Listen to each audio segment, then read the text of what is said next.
غصے کی بجائے مسکرانے والا ہمیشہ مضبوط سمجھا جاتا ہے۔ آج کی آیات کا ترجمہ۔ پناہ مانگتی ہوں اللہ کی شیطان مردود سے۔ شروع اللہ کا نام لے کر جو بڑا مہربان نہایت رحم والا ہے۔ اور مومن عورتوں سے کہہ دو کہ وہ بھی اپنی نگاہیں نیچی رکھا کریں اور اپنی شرم گاہوں کی حفاظت کیا کریں اور اپنی آرائش یعنی زیور کے مقامات کو ظاہر نہ ہونے دیا کریں مگر جو اس میں سے کھلا رہتا ہو، اور اپنے سینوں پر اوڑھیاں اوڑھے رہا کریں، اور اپنے خاوند اور باپ اور خسر اور بیٹوں اور خاوند کے بیٹوں اور بھائیوں اور بھتیجوں اور بھانجوں اور اپنی جیسی مومن عورتوں اور لونڈی غلاموں کے سوا نیز ان خدام کے جو عورتوں کی خواہش نہ رکھیں، یا ایسے لڑکوں کے جو عورتوں کے پردے کی چیزوں سے واقف نہ ہوں، غرض ان لوگوں کے سوا کسی پر اپنی زینت و سنگار کے مقامات کو ظاہر نہ ہونے دیں، اور اپنے پاؤں ایسے طور سے زمین پر نہ ماریں کہ جھنکار کانوں میں پہنچے اور ان کا پوشیدہ زیور معلوم ہو جائے۔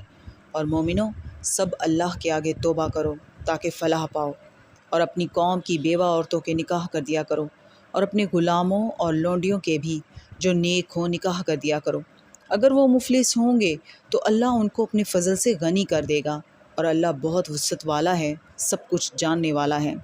اور جن کو بیاہ کا مقدور نہ ہو وہ پاک دامنی کو اختیار کیے رہیں، یعنی یہاں تک کہ اللہ ان کو اپنے فضل سے غنی کر دے۔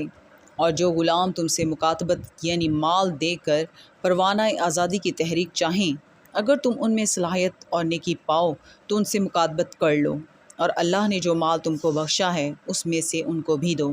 اور اپنی باندیوں کو اگر وہ پاک دامن رہنا چاہیں دنیاوی زندگی کے فوائد حاصل کرنے کے لیے بدکاری پر مجبور نہ کرنا، اور جو ان کو مجبور کرے گا تو ان بیچاریوں کے مجبور کیے جانے کے بعد اللہ بخشنے والا ہے، مہربان ہے۔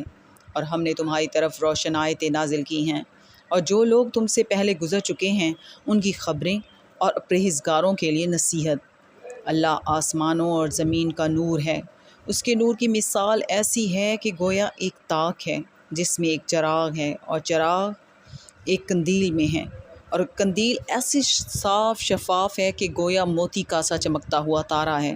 اس میں ایک مبارک درخت کا تیل جلایا جاتا ہے، یعنی زیتون کا، کہ نہ مشرق کی طرف ہے نہ مغرب کی طرف۔ ایسا معلوم ہوتا ہے کہ اس کا تیل خواہ آگ اسے نہ بھی چھوئے جلنے کو تیار ہے، بڑی روشنی پر روشنی ہو رہی ہے۔ اللہ اپنے نور سے جس کو چاہتا ہے سیدھی راہ دکھاتا ہے، اور اللہ جو مثالیں بیان فرماتا ہے تو لوگوں کے سمجھانے کے لیے، اور اللہ ہر چیز سے واقف ہے۔ صدق اللہ العظیم۔